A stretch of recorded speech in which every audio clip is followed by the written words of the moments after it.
You got to respect the game. He's keeping me off the court because he doesn't want to pay me. You know, that's what they used to call me, Shitty Sheed. You just got to have big nuts on the table, and Sheed and Ben did. Hey, that's old school grits and gut. Some guys tank, some guys don't.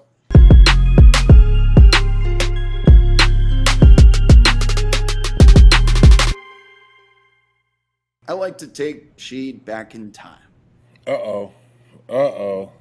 Today's date, Sheed, is May 24th, 2007. Another obvious one, I think. It's either, I think, with Miami or... Close. So Eastern Conference Finals. Yeah. 2007 is the famous year that LeBron scored 20-something. Okay. Yeah. So it's the Cavs in the Eastern Conference Finals. This is not the date. It hasn't happened yet where LeBron runs the table and scores 20-something points during the fourth quarter and overtime. This is game 2, if I'm not mistaken, when the Rasheed Wallace hits the game winner to put him up what was ultimately the game winner. 77 is going to put him up 77-76 here to take a 2-0 advantage in the series. Shit, I mean, the Pistons got to be headed to the finals up 2-0, but I would love for you to take me through this play, take me through this moment. Was this drawn up in the huddle? Did you just get position on Anderson Varejao? We'll get a look here at a more zoomed in angle in a second, but you're sure walking back to your boys there thinking, I told you. I told you. Here it is. It was definitely a big shot. And look, everybody knew, including the referees, that Varejao was gonna flop somehow, some way. You know, that was his whole shit during the series. That's actually what he's known for. Like, and here's the thing. Here's the bad thing about it.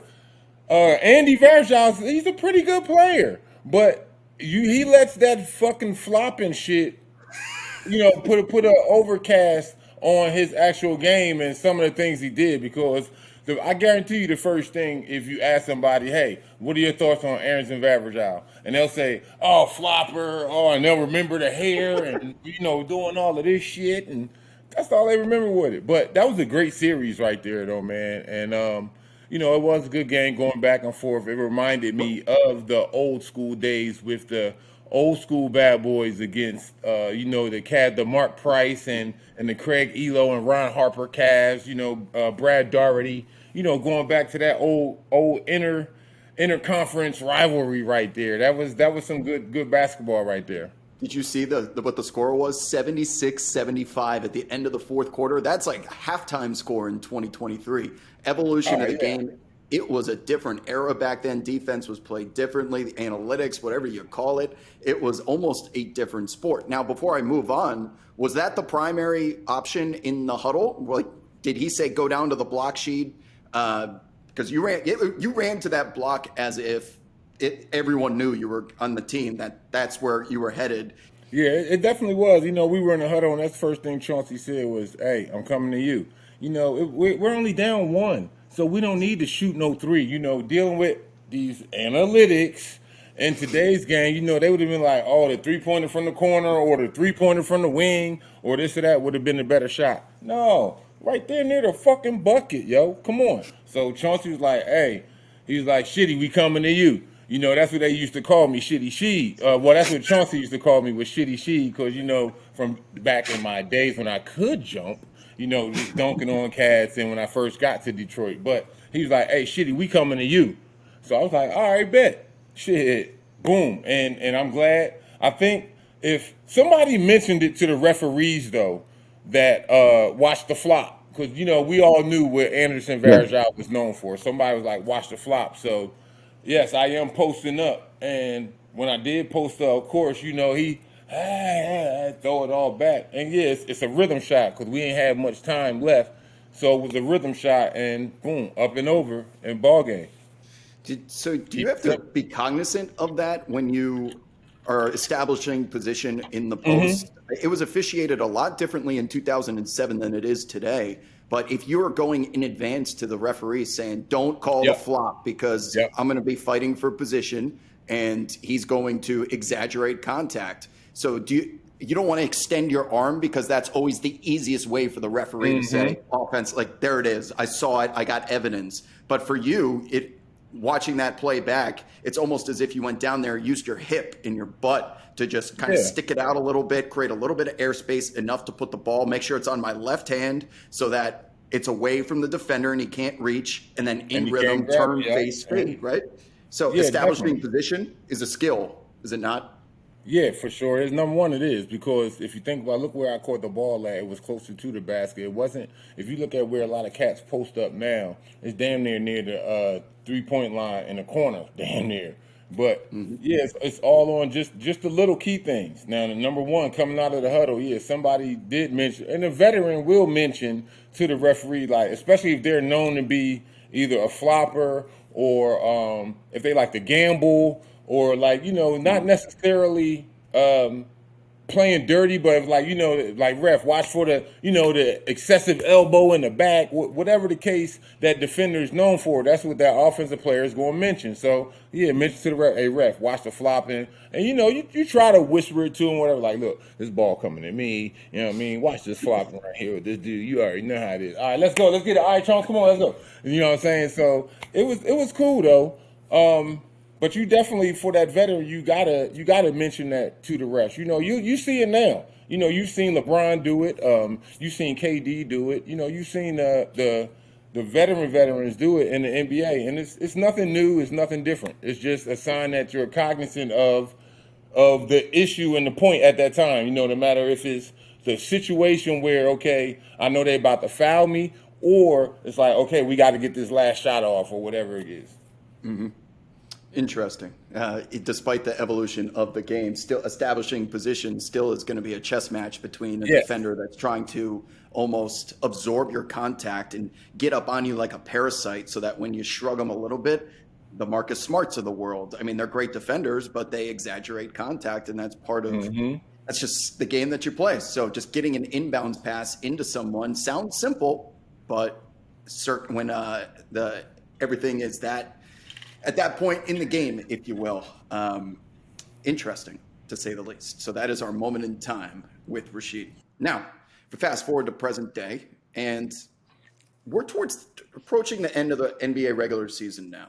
So Right. you have, despite the parity in the league, there was a record. I saw a tweet from the NBA today that's like 26 or 24 teams still are mathematically eligible to make the playoffs, and we're in the final days of March. That's the most to ever be at this point. So I guess this season is an outlier, but I'm using it as a premise to ask you about a team that you have been on that was either disappointing, not going to make the playoffs, and you've known it for weeks. And I'm kind of curious, as you've had a lot of success throughout your entire career, but I imagine there was a time when you're just looking at the calendar like, damn, I can't wait till this season ends. So my question to you is, what's it like at the end of a season when you know that you're not going to make the playoffs? What's the vibe in the locker room? The plane rides? Is everyone just cashing checks? Do you want the young guys to play? Do you want to go out there and get your shots up to fluff up your stats a little bit? I'd love to know. It's a mixture of everything. It's a mixture of everything. You do as that veteran. It's like all right, the season is over, so it could be my contract year, whatever the case may be. I don't want to go into the summer or next season hurt. So yeah, get a young guy some run. That goes into quote unquote that load management. That's what we're talking about here. As I said, we did it, but it was in a different light. So we come into the arena again, as you said, we on a shitty team. We ain't making the playoffs, but yeah, you still got maybe an all-star or two on that team. So the coach is going to play them probably like about the first 4 or 5 minutes of every quarter. That's it. Then yeah, the young dudes, they going to get their burn. Win, lose, or draw. If you getting blown out by 20 or if you up 20, win, lose, or draw. Yeah, the coach is going pretty much, a veteran coach, smart coach is going to play the young fellas because now here it is. Okay, you're on a big stage. It's granted we're not making the playoffs, but you got about, let's say, 8 games to rock and roll. You know what I'm saying? Or it could be a little bit more, but let's just say 8 games for the sake of argument to rock and roll. So it's like, all right, now I know I'm coming in every night. I look at that scoreboard. I know when it reads when it reads like 8 minutes or 7:30, I know I'm going in the game. And all right, I got to be warm because I can't go in there cold because it's my time. I got to respect it. I can't go in there all cool and shit like, all right, yeah, I'm about to get in and yeah, I mean, be all cool and shit. Nah, because the motherfucker you guarding is already warmed up, especially Right. if it's a playoff team that you're playing because they're going to play their bench, so their bench is going to be ready and active. So it makes it also fun for the simple fact like shit, especially if you're playing a playoff team and don't let it be where win here, win there could result in them being like second seed or seventh seed. Oh yeah, we going my motto. Oh, we gonna fuck it up for sure. That's, like when I got traded from Portland and went to Atlanta. So for that one game, I knew Atlanta we wasn't making the playoffs. You know they were way Right. too many games behind. So went to the locker room. I had JT. I had Stack. You know they were more of the younger veterans too. So I was like, look, like shit. Hey man, let's go out here. Let's have some fun. Be respectable of the game first. You know what I'm saying? No hot dogging, no bullshit. Let's go out here and try to embarrass them by beating them by 20 or 30, opposing to trying to do the 360s and all of that shit. So we went out there and, for that one game, we gave New Jersey everything they wanted. But that was our motto. Like, look, we ain't going, so let's fuck it up for everybody else. And that's what we tried to do with Jersey. New Jersey thought, okay, here it is, Atlanta Hawks. So back when I played, the Hawks wasn't a good team. So New Jersey, they were just coming off of 2 straight finals appearances, their second straight finals. And here it is, they like, all right, we got the Hawks. So they thinking it's going to be, oh, okay, it's going to be nice and an easy night. And no, hell no, they barely beat us. You know what I'm saying? They barely beat us right there. It was a great game. It was my only game on the road. I wish I could have played at least one home game in Atlanta, though. I think that shit would have been fire right there. But another story. But man, it was fun to go into. That's my thing, to go into somebody else's house. And I know I'm not going to the playoffs, but I'm gonna fuck it up for y'all. Every time I ask you, there is a common denominator with your answers. First of all, it's always respecting the game. I think being professional and doing your job because you're paid to play basketball, that's a given. But every answer always comes full circle back to, I just want to ruin their day. I love playing on the road. I love hearing those fans, the soul leave their chest. And I genuinely believe that you would prefer to play on the road more than at home, because we were just talking about home court advantage in the playoffs. And it sounds like you get up more for an opportunity to ruin either championship aspirations, or Hell yeah. a playoff or a crowd that thinks this is an easy night. No, it's not. No, it's not. And that's Because that's when they're gonna play their best. It's you at home. Let's say you the first 2 games of the playoffs, you on the road. All right, so you amp because you in the playoffs, but then that game 3 and 4, you like, yeah, we at home tonight. You know what I'm saying? You got your wife cooked your favorite meal, and you took your favorite car to the gym. You got the kids. You feeling real good. Your fans is hype as shit. They in the damn courtyard and the big screen at the parade, like, hey, they all crazy, and like, yeah, you feel that energy. And then guess what? We're gonna bust y'all ass. And the whole gym gets quiet. That's what I love. Yeah, the only way I can relate to that is if I'm playing at Venice Beach on a Saturday, which has pretty decent crowds and good games, and someone showing up there, he's on the team that has won a cup, let's say like 3 or 4 straight games. They've been on the court for an hour. He's got his girl courtside and he's got his boys courtside. And then you come out there and just start giving them buckets left and right. An unexpected person. Everyone there is in their young 20s. I got salt and pepper in my hair. I'm coming out there sometimes, and I got it that night. And they're like, oh, shit, we got to turn it on. We're playing to 11, and we're down 7-0. It's that's the only way I can relate, because I haven't played at the NBA level. But I get it from that recreational pickup standpoint that, you know what? I kind of feel like trying a little bit harder tonight, because that type of, I don't want to call it evil energy, but there's a lot of. That's how I'm feeling. Yeah, that's how I'm feeling right now. You know what I mean? So yeah, hey, bust their ass. Okay, so that's the mood in the game and in the locker rooms, but you stay in hotels. If you're 20 games under 500 and you have to do a West Coast road trip, that's a 6-hour flight.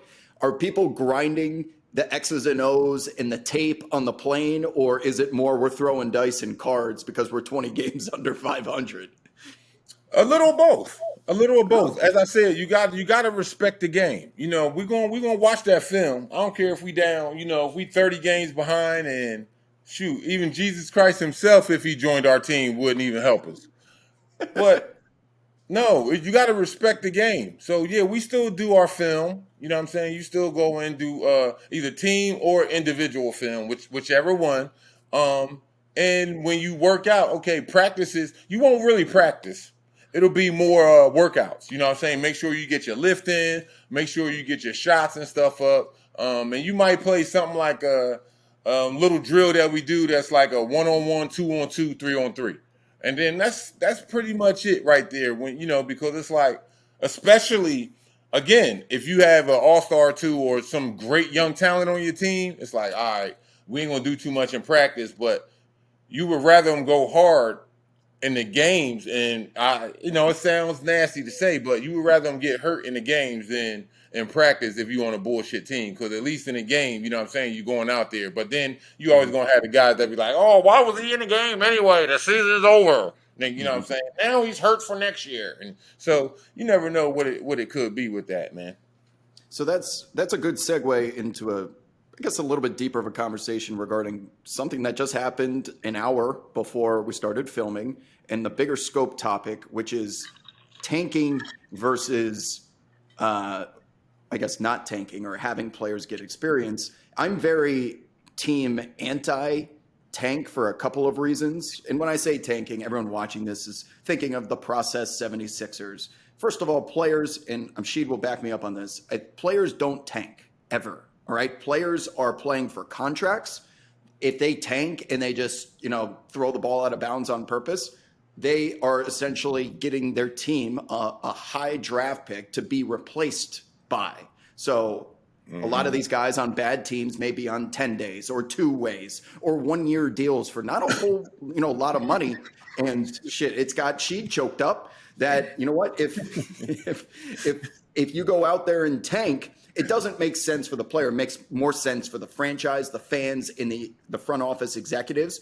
But I find it difficult to believe that players actually want to do that. So I guess want to get your opinion. Mine is that even if you're a bad team, you can use games as the same way the whole get playoff experience. Now you got that under your belt. Well, guess what? If your team's not going to the playoffs, use those final 10 games to play your cornerstone franchise pieces, give them a different rotation, see if they can build some chemistry going into the next year, because you can never replicate games, Sheed. You can definitely sign off on that. You can practice all you want. You can grind in the gym. You can go up against your own guys, but you can never replicate the game. And if you only have X amount left, there's a very finite amount at the end of the season, and you just punt on those, then you've lost the potential to get these guys better and evolve. That's my personal stance on tanking, and I want to hear it from a player why teams should never tank. Well, I would have to agree with you on the one point, to the point where players don't tank.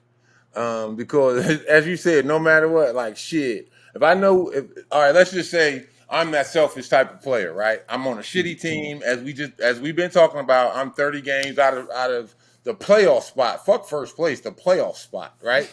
So here I am. It's like, all right, I might need, for these last, let's say 8 games, I might need 100 and something points to get this $100,000 or $200,000 bonus, or I might need to get 45 or 50 rebounds in the next couple games to get this or that bonus. Motherfuckers do that. All right, let me tell you. Especially at the end of the year when you ain't making the playoffs, yeah, Cat's going to go try to get their numbers because it all goes with incentives in your contract. Mm-hmm. But, again, I agree. You're right. Players, we're not going to tank. You putting the young talent out there, yeah, the young talent going to fuck up. That's already in the books. You know that. And as you said, let's build for next year. Let's get this young fella out here now in the big lights now and have a good summer. And so in that way, we get into next year, he's used to it. Then you do have organizations who do tank. I don't care what they say. You do have organizations who do tank. In every sport, football, basketball, baseball, hockey, and Yeah. soccer, and the tanking comes from that coach, or it comes from upstairs. Hey, don't play so and so, or don't play so and so more than 8 minutes, or soon as you pull a suit, that first time out, like I said before, when that starter knows, like, all right, it's going to be, I'm getting subbed at the little 8 minute mark or whatever. I have my 4.5 minutes. Hey, and the GM, they sitting up there and they get that look like, hey, that guy might not go back in. So now, now it's the same thing with tanking. Look at it with football. Football is a little bit more quote unquote noticeable. Because now, okay, shit. Now you putting in the fifth string. He's an outside linebacker, but you might have him playing quarterback and this and that. So now you like, God damn, what the fuck is he doing? You know what I'm saying? They taking these games. You can see it from the play because the energy isn't Of there. course. See, with basketball, you got a lot more lazy plays. It's not high energy every time like football. Football, every play has to be high energy and impact because that's just the way the game is. But basketball, it's not. So cats can run down a court all lazy, and you can make it seem like I'm tired, this and that. Football, you can't do that, or the mother's gonna get you right off the field. So it's a little different. You make it sound like, and I don't want to put words in your mouth. I just want to clarify that the way that you were doing your whole Wizard of Oz look there, that was not a look that is injury management, or a look that he's got a banged up foot or he's got a Right. sore hammy. Let's get him out to make sure he doesn't re-injure himself. That look you gave to me was, we don't want to win this game, but we don't want to look like we're tanking. So don't put them back in and let's manage their minutes. And I started off the question by saying players don't tank, but front offices can put you in a position to fail. That's how a GM or an owner, they're like, don't play them more than 15 minutes. And it trickles down to the coach who's trying to keep their job as well. Yep. You want to use the football analogy? Let's do it. The Houston Texans just had Lovie Smith go out there and win the last game of the NFL season when they probably should have tanked. They lost the number one pick as a result, and potentially the future of their franchise is affected because a coach that knew, or at least looked like he knew he was on his way out, said, fuck it, I'm going to go win this game anyway. I'm getting fired regardless. Well, not everyone is getting fired or thinks they're getting fired. They want to keep their job. So of course I'm going to listen to the general manager, and my coaching strategies are going to be influenced by tanking. So going back to the look, this and this, you're telling me you don't have to name names, you don't have to name teams, but either the team that you have been on previously or people that you've played with clearly have told you that there was word that came down from upstairs that I can't play tonight, or only a certain amount of minutes. That's a common thing that occurred during your time? Definitely. Now again, it never occurred for the teams that I played with, for the simple fact, when I was in Washington, we were a young team fighting for a playoff berth, and we just missed it by one game. If we would have won one of our last two games, we would have made the playoffs. So we was fighting for a playoff berth. When I went to Portland, they were already still on that run of being Rip City, coming off of the finals against the Bulls and all of that. So, of course, they had winning on their mind. That was a winning mentality franchise. Then, of course, the one game in Atlanta, I'm not there long enough. You go to Detroit. Detroit has two or three franchise wins as far as NBA titles under their belt. So it's like, okay, they want to win. Every franchise don't want to win. You have some guys who's just in it for the bread. So the cats who want to win, they're going to bring, the veterans or the younger players along who want to win and want to try to get that title. Then you have the other teams. The other teams, that's the ones who, quote unquote, is going to tank, or, you're going to have all the young guys just go out there and just be like, all right, fuck it, do what y'all want to do, as long as, nobody gets hurt, whatever. So that's the difference in the whole situation when it comes to with tanking and not tanking, when you're dealing with veteran teams and when you're dealing with teams or organizations, that want to win. Like I said, everybody's not in it to win it. Everybody's not in it to win that gold ball at the end of the season, yo. They're just in it for the bread. So let's have a bread conversation, because not every franchise or front office is win at all costs. There's only one Joe Lacob out there right now who's paying the GDP of Tuvalu or the Solomon Islands in luxury tax to keep his team together and go for a dynasty. That's what he's doing. He's paying 9 figures in tax to have the Golden State Warriors constructed as they are. There are some owners that are here to make a profit, and it's their business, and I'm not here to judge that. But what I want to ask you about now is, what if you run into one of those owners that becomes aware through a general manager or someone in the front office that if you were to play, let's just use you as an example, if you were to play Rasheed Wallace for 30 minutes in these final 5 games, we owe him an extra $2.5 million for no reason. And he's just, the season's going to end. It's not going to affect the playoffs. Are there owners that will bench their players so that they don't reach those incentive marks? And if they do, does that get around the league with the players? Like, he's keeping me off the court because he doesn't want to pay me. Has that happened before? Yes. Wow. That's happened to me before.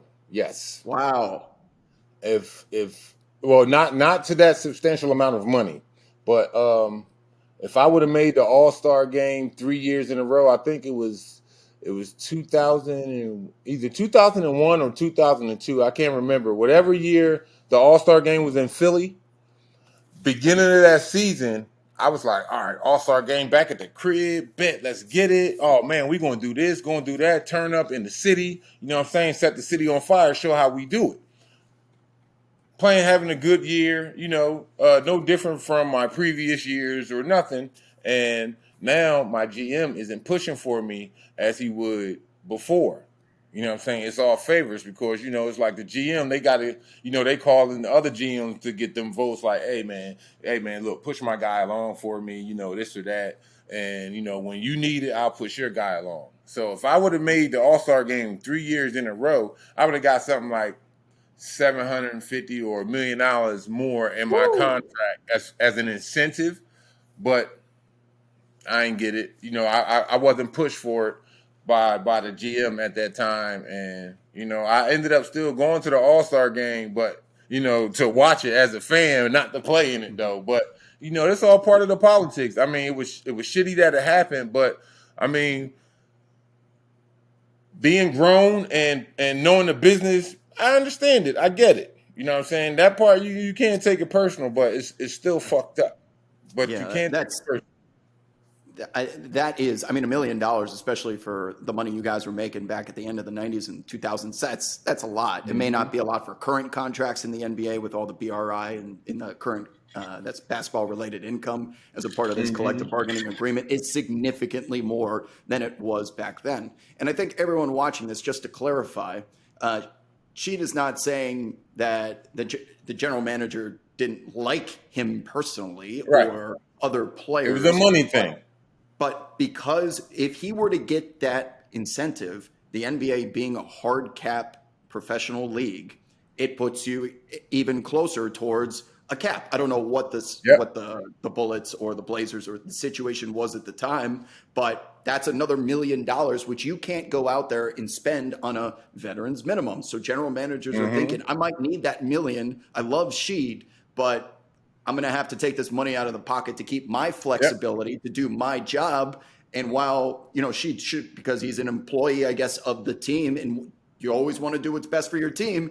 I want to ask you, watching this again, how would you feel if $1 million was taken out of your pocket by one of your own? All right. It's different if other GMs are pushing different guys, but this is your guy. It's your guy. You're still early in your career, so you didn't have the money in the bank that you eventually would. So every penny, still counts then. That's a tough situation. And the analogy I'll use for the real world is if you've ever worked in sales, again, when I say you, anybody that's watching this program, if you've ever worked in sales with a job that is hard capped on commission, the show The Office did a good job of this, but you hit a certain point, you've reached your goal. I'm not selling shit anymore. I don't have any incentive to do it. So I'm not going to go out there and give it my all. And in this case, when the inverse happens to the player and they're kept out of the All-Star game because it's of some lobbying, that's when games played, relationships between players. and GMs I and love it. franchises become fragile. And we start to hear stories and leaks from agents about why this organization doesn't, why he wants out. And it may all stem ultimately from this. We just don't find out about it. But hearing that from knowing the teams that you played for, I'm glad I asked, because to your point, you've played on a lot of successful damn teams. The Pistons always, want to win. The Blazers were competing in the conference finals against the Lakers. There was no tanking there, win at all costs. But I'm sure this shit gets around the league, man. If you are one of those journeymen, I'm thinking of a Rod Strickland, of a Ish Smith, of a Trevor Ariza, who's played for 20 different teams. They probably have war stories for as far as the eye can see regarding dealing with these people. Yep, I guarantee you they do. As far as dealing with the hierarchies, the GMs, assistant GMs, and the owners of these organizations, I for sure know they can. I've heard myself from my own teammates about certain GMs and certain owners who pretty much shitted them. I mean, it's like for something so simple, if I would have just clocked a couple of minutes in these last two games, that would have showed in my book, all right, I completed or played in, 50 games instead of 48 games. I have seen it with my own eyes. Hey, cats not play. I've seen it with the GM and heard it with the GMs and owners. Hey, don't play him. Or, get that look. I'm telling you, I've seen it with my own eyes, man. This really opens up my eyes in regards to these successful franchises that have built rapport with not only their own players, but players across the league, because some have been burned. And I wouldn't blame a player that's been burned by a general manager early in their career. I'm just never going to trust. It's going to happen. No, You're going to get burnt, though, Rob. No matter what. Now, here's your plus. If you got a GM that keeps it 100 with you, he keep it a bean. Yo, look, like, hey, we brought you here. You know what I'm saying? If we get a better offer, you out of here. We got to take what's best for the team. Or, you know what I'm saying? If we don't get no better offer, we think it's better to keep you, for, tickets, blase, whatever, then, what I mean? We're going to have you here. Bottom line, you do have some GMs like that, but I would say about 85% of them is snakes in the grass, and they all stick with they homies. Like certain GMs is cool with certain GMs and owners, so it's always going to be a deal somewhere in there for them. You know what I'm saying? It might not, like, let's just say you and I were cool. You know what I'm saying? You the GM of the Knicks, I'm the GM of the Sixers. We're cool. So, sometimes here and there we help each other out with either little trades or, little money issues that might evolve or come back on the books. Then let's say we got our crew, our guys, Dean and Spencer, they coaching the Bucks and the Magic. And it's like, all right, we might want to make a trade with them. Then they like, man, fuck y'all. We ain't cool with y'all. No. Spencer's like, nah, I'm going to do this deal with Dean. You know what I'm saying? I ain't messing with Sheed. I ain't messing with Wob. Hey, Dean, what you need? You know what I'm saying? Can we do this? Blah, blah, blah, blah, blah. So you got your little groups like that. You know what I'm saying? When it comes to that front office shit. And some guys are honest and some guys not, man. It's sad to say, but, hey, some guys tank, some guys don't. Well, that is a at length scope, wide ranging scope conversation on. No, I'm glad we have this. These are the best shows, Sheed, that when we run long on a topic like this, and I can continue to follow up because you have me look at things a different way with your experience on the other side of the curtain. And it's my hypothesis that I want to leave this topic with now is the first things that come to mind when you were giving your answer is James Jones is now a general manager in Phoenix. Elton Brand is coming up in Philadelphia. And I go, what do these guys have in common that are getting these jobs? They're former players. And are they getting gigs because trust has broken between the old guard of GM? Okay, whatever stereotypical GM, what it looks like to you, it may or may not, but more than likely probably wasn't a player in the past. And when you have it's a players league now, especially in 2023. And with all the power that they have, having a liaison in the front office that they trust feels like, to me, it's just my personal opinion, that it's becoming more paramount than ever. And because they're players, they're really the only ones who can relate and not burn those bridges after they keep you out of the All-Star game in Philadelphia. So we will use that now to move on to, I had the point written down. For those of you that don't know, I like to send Sheed a list of topics before we get going. And one was going to be about what was supposed to be the most important game of the season, one of them tonight between the Nuggets and 76ers. Nikola Jokic versus Joel Embiid was facing off in Denver. And right before we go live, guess what? Joel Embiid is out. They're keeping him out after we see reports today, Sheed, earlier about Joel's happy to be the bad guy, and he just said a lot of things, and then you don't play in the game in Denver. But when you want to use the whole 2023 theme here, people's attention spans and memories are so short that it seems like to me, just from reviewing basic conversation on the internet, that people have forgotten what Joel Embiid did to Jokic in Philadelphia earlier this year. It was the game and the lightning rod for myself why I switched my hypothetical MVP vote from Jokic to Embiid. Embiid's been killing it. And the moment that he played this weekend in a second leg of a back-to-back in Phoenix, he's been nursing a foot injury for some time. The moment he played that back-to-back, I go on my show sheet and I'm like, he's not going to play in Denver. Denver's always the last stop on any East Coast. When the East Coast team goes to the West, you always finish for some reason in Denver. It goes Utah, Denver, then you go back home. So they've been out there for a little bit. He plays in a back-to-back, which is rare for Embiid. He's questionable in both of those games. And then this one, he's out. Is it on purpose? Does he feel like he's built enough equity that he doesn't want to go out there and lose it? I don't necessarily think that's true. I think it's also a combination of he's actually hurt. He has a long history of being hurt. But it's just a long-winded way, again, of coming back full circle here to not only load management and just the NBA product that this takes a massive hit tonight because everyone was anticipating this game. I want to get your opinion on, or your guess as to why the 76ers planned their management, their injury management, the way that they did in the biggest game. They keep him out. Because my guy already got one up on you. Mm-hmm. That's what I think. I think I'm happy with where he is. I mean, That's the quiet part. It's the quiet part that no one wants to say out loud. Is I think he's built enough equity now, and he realizes if I go out there, the best case scenario is everyone thinks the same. Or I can go out there and get my ass kicked by Jokic because Jokic is a hell of a player, and then all of a sudden they're like, "Well," and I'm not 100%.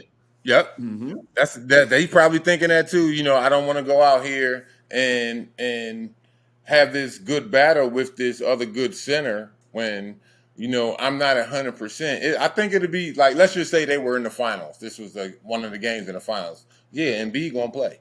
You know what I'm saying? We all know that. But now it's like, okay, I got a couple weeks left, and I think they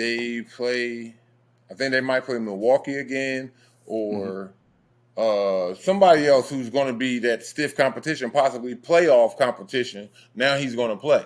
You know what I'm saying? So I'll see you in the finals if we both make the finals. I already beat you, and, you know, I already bust your ass once. So, you know, I'm good. I got the one up. That's like that's like the shit that I did. You know what I'm saying, with my son. When I was a little younger, my son was like about 14, 15, and I beat him in a foot race. Oh. And ever since then, man, you can't beat me. We already know that. You can't beat me.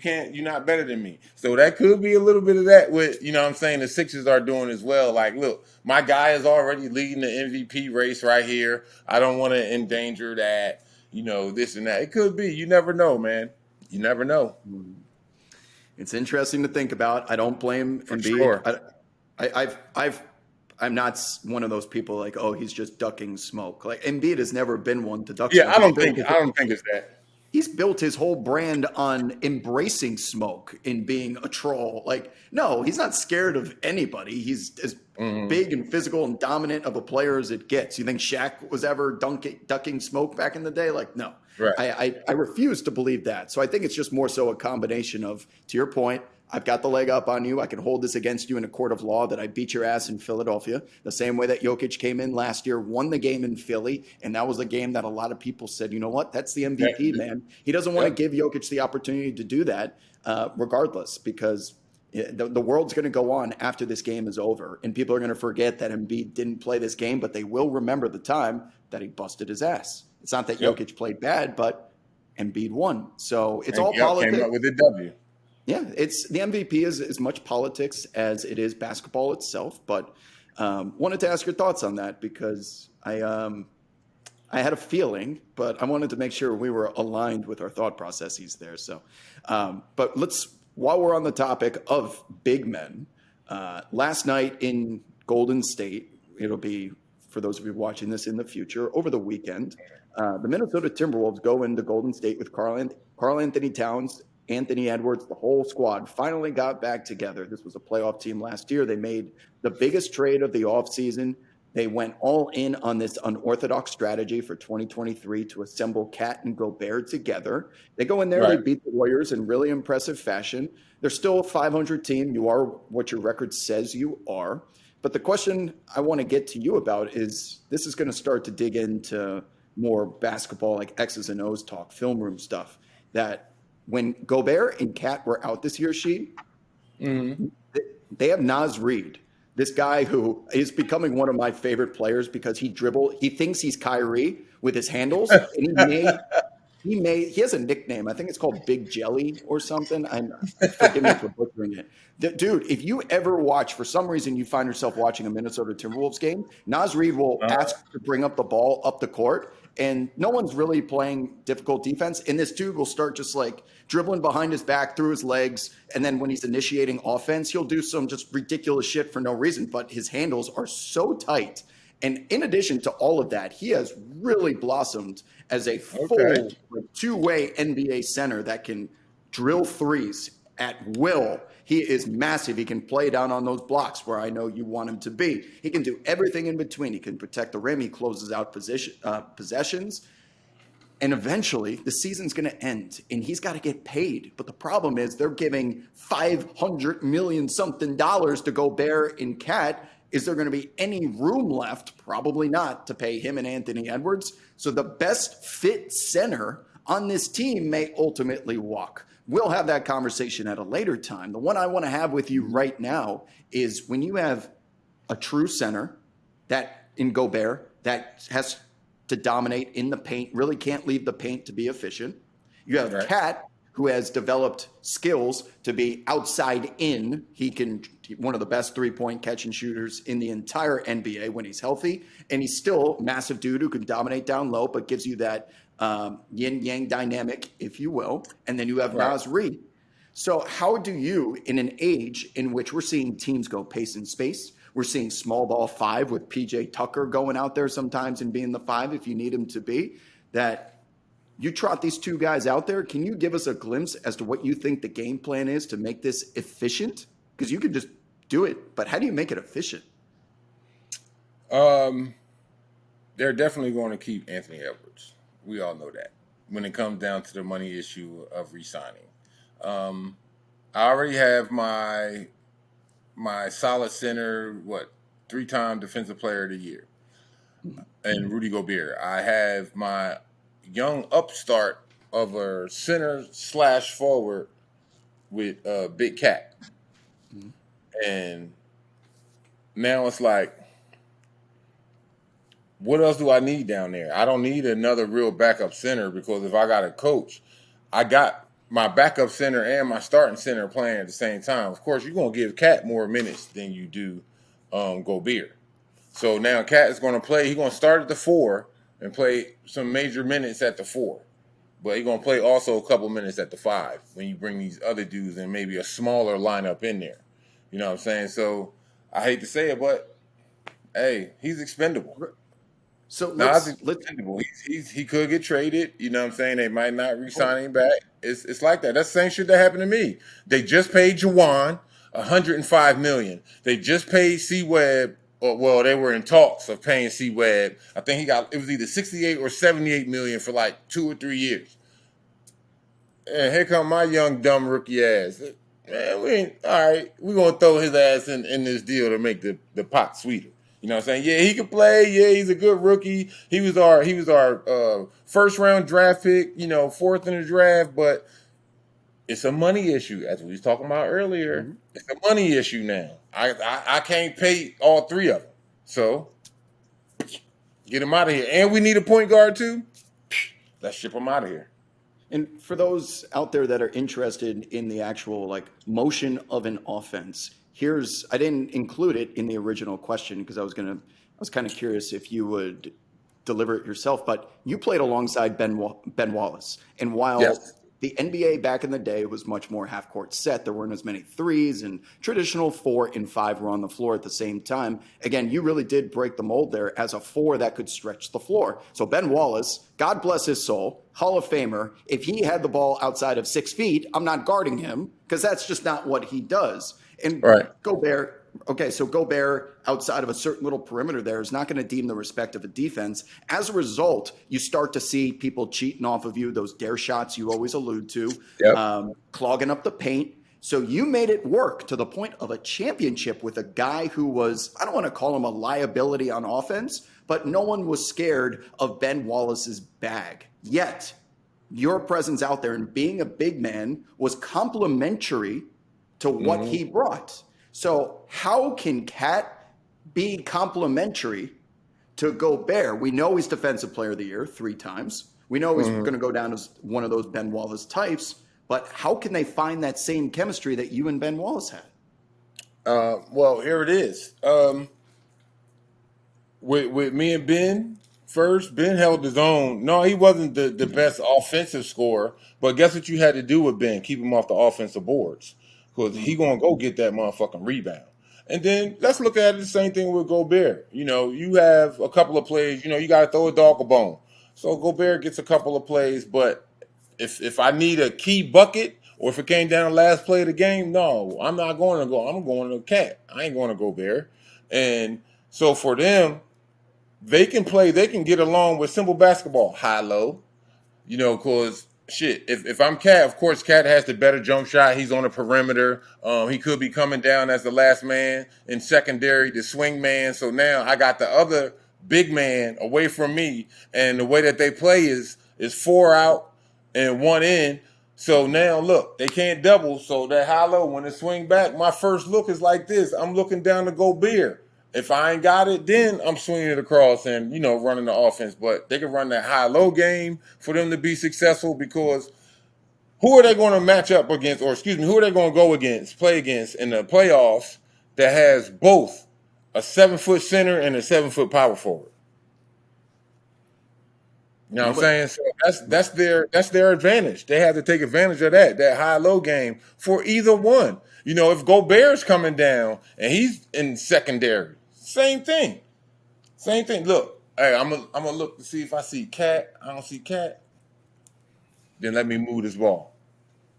Keep it Yeah, and simple. they beat up the Warriors pretty good in that game in Golden State on the glass because even though they weren't making all their shots, they had Draymond, they had Kevon Looney down there, but these are bigger dudes that have more ability. If the ball falls a certain way, they're probably going to get it. And coming full circle here on this show, we started off by showing you guys Rasheed going to the block, fadeaway Anderson Varejão's face in the Eastern Conference Finals.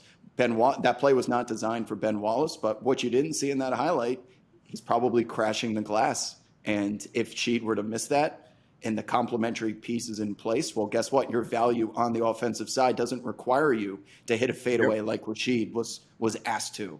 But if you find the right ingredients for this recipe, it may smell pretty good.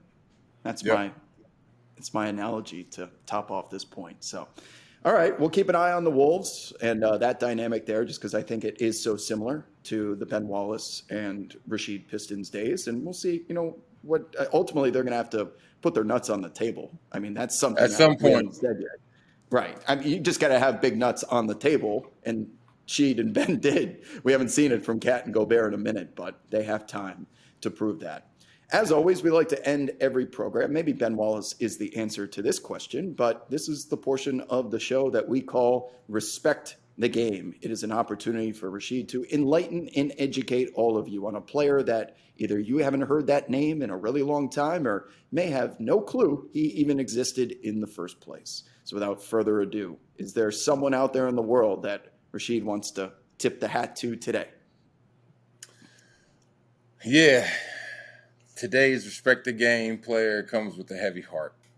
I tip my hat to Sir Willis Reed.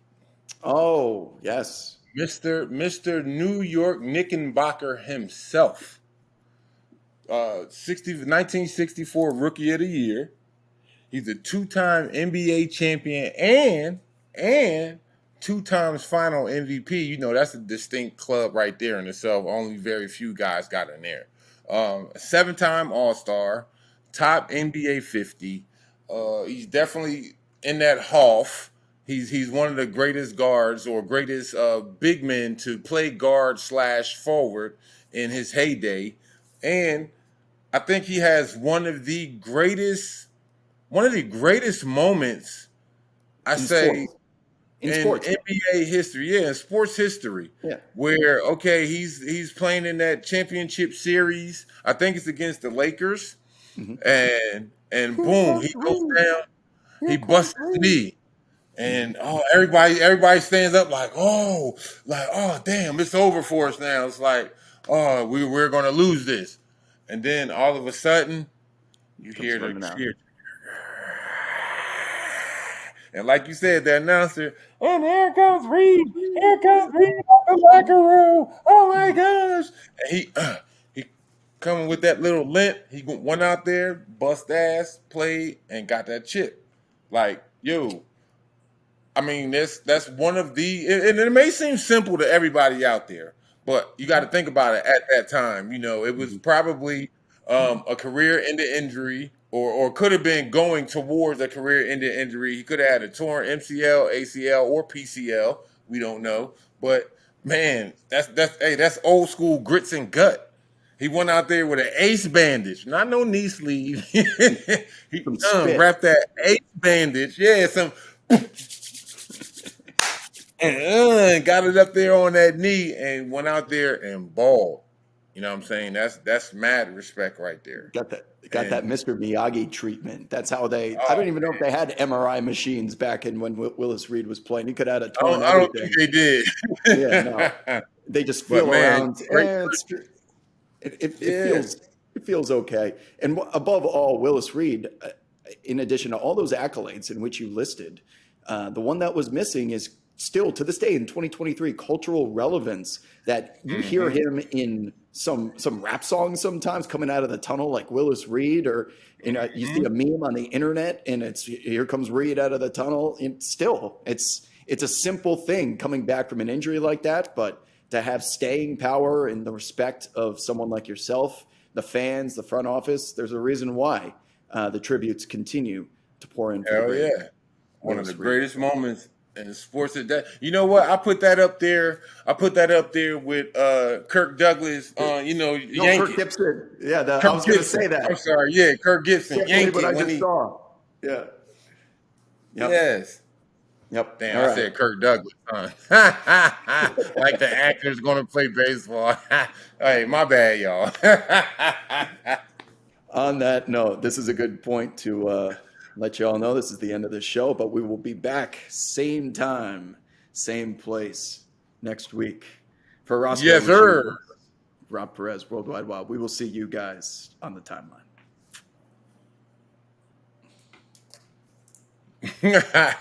Yeah, Kirk Douglas hit a grand slam.